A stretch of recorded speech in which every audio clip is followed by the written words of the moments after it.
یہ وضو کا طریقہ سن لیں ذرا ایک دفعہ. وضو تو سب کو ہی کرنا آتا ہے, لیکن جو صحیح پراپر سنت طریقہ ہے نا اس سے لوگ وضو نہیں کرتے. نماز کا طریقہ تو بڑا لمبا ہے, اب وہ تو پوری کر کے دکھانا پڑے گا نا, تو وہ پھر کسی اور وقت انشاءاللہ. طریقہ یہ کہ آپ نے ہاتھ دھونے کے بعد بائیں ہاتھ سے نلکا کھولا, سیدھے ہاتھ میں کیا لیا, پانی لے کے نلکے کو فوراً کیا کر دیا, چلو میں پانی لے کے. لوگ سمجھتے ہیں نلکا کھولنا تو سنت ہے, بند کرنا سنت.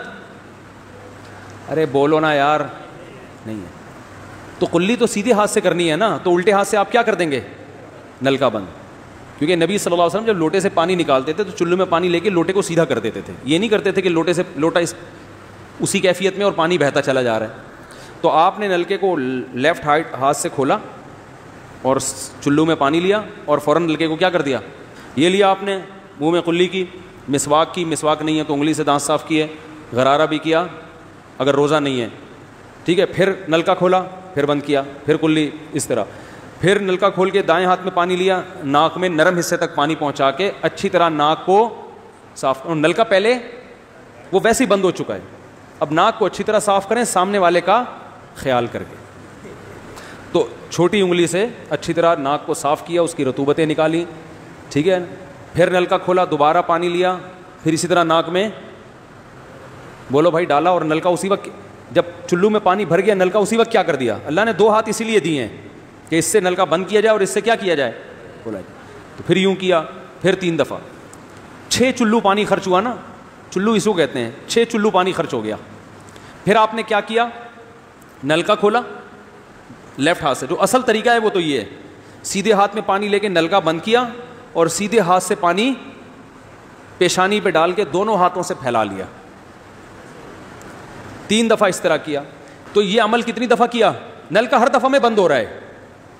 ہمارے یہاں جس ٹائم پہ نلکا کھلتا ہے تو جب تک وضو مکمل نہیں ہو جاتا بند ہونے کا نام نہیں لیتا. 3 دفعہ آپ نے منہ اچھی طرح دھو لیا. داڑھی ہے تو اس میں کیا کر لیا, بڑی داڑھی ہے, میری داڑھی ایسی میں تو چلو سے پوری داڑھی دھو لیتا ہوں, چھوٹی سی داڑھی ہے تو داڑھی میں خلال کر لیا آپ نے. اس کے بعد آپ نے بازو کیسے دھونے ہیں, بازو دھونے کا بھی یہ طریقہ ہے. لیفٹ ہاتھ سے چلو میں پانی لیا, جب سیدھے ہاتھ میں پانی آئے گا تو یوں کیا. قرآن میں کیا ہے, اپنے ہاتھوں کو کوہنیوں تک دھو. بتایا دھونے کا عمل ہاتھ سے شروع ہوگا, ختم کہاں ہوگا, پانی یوں نہیں بہانا, اس طرح بہانا ہے پانی, یہاں سے یوں جائے. اور اس میں فائدہ یہ ہوتا ہے کہ بالوں کا جو رخ ہے نا نیچے کی طرف ہوتا ہے, جب پانی اپوزٹ سائڈ میں جاتا ہے تو اسکن اچھی طرح گیلی ہو جاتی ہے, سمجھ رہے ہو. تو آپ نے یوں لیا اور ہاتھ سے اچھی طرح ملا. اس کو ملنے پہ زیادہ زور لگانا ہے, ہم پانی پہ زیادہ زور لگا رہے ہوتے ہیں. یہ جو ہوتا ہے نا یوں یوں یوں کر کے رگڑے لگا رہے ہیں نلکے کے نیچے, ایسے یہ نہیں ہوتا, یہ سنت طریقہ نہیں ہے. نبی جس برتن سے وضو کرتے تھے تو اس طرح چلو میں پانی لے کے اس طرح وضو کیا کرتے تھے, غسل اسی طرح ہو جاتا تھا. تو اب پھر لیفٹ میں بھی ایسے ہی ہے, لیفٹ میں پانی ڈالا اور سیدھے ہاتھ سے سہارا لے کے کیا کیا, دونوں ہاتھوں کا پانی ادھر آ جائے گا. 1 دفعہ دھل گیا, اچھی طرح مسئلے کونیوں تک پہنچ جاتا ہے, اور پریکٹس کے بعد تو بہت اچھا ہو جاتا. اس کے بعد آپ نے کیا کیا, سر کے بالوں کا مسا. سر کے بالوں میں جو یہ ہے یہ طریقہ کچھ بھی نہیں ہے, کہیں بھی ثابت نہیں ہے. سیدھا سیدھا آپ نے ہاتھ گیلے کیے, پیچھے لے گئے. ایک حدیث میں صرف یہاں تک آتا ہے, ایک حدیث میں واپس لانا بھی. تو دونوں طریقے ہیں مسا کے, صرف پیچھے لے جاؤ یا پیچھے لے جا کے پورے سر پہ ایسے ہاتھ پھیر لیا, کیا ہو گیا, سر کا مسا.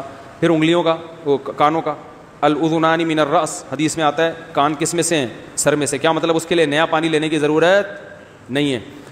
کان کا مسا کیا اور کانوں کی لو کا مسا کیا.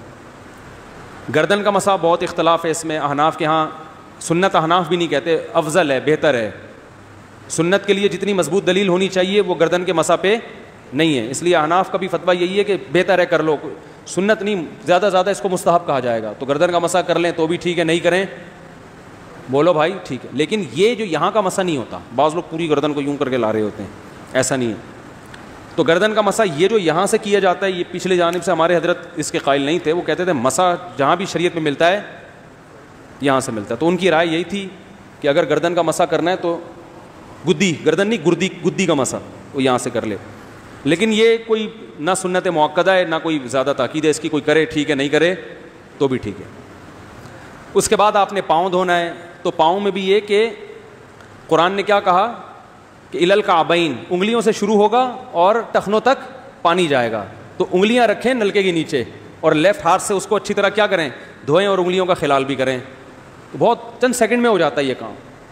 اور پھر نلکا بند کر دیں, پھر دوسرا پاؤں سیدھے ہاتھ سے نلکا کھولا, سیدھا ہاتھ نلکے پہ رکھیں اور الٹے ہاتھ سے پاؤں دھوتے رہیں, جیسے ہی دھل جائے. تو میرا خیال ہے ایک مگا پانی بمشکل استعمال ہوتا ہے, ایک مگا جو ہوتا ہے نا نہانے والا.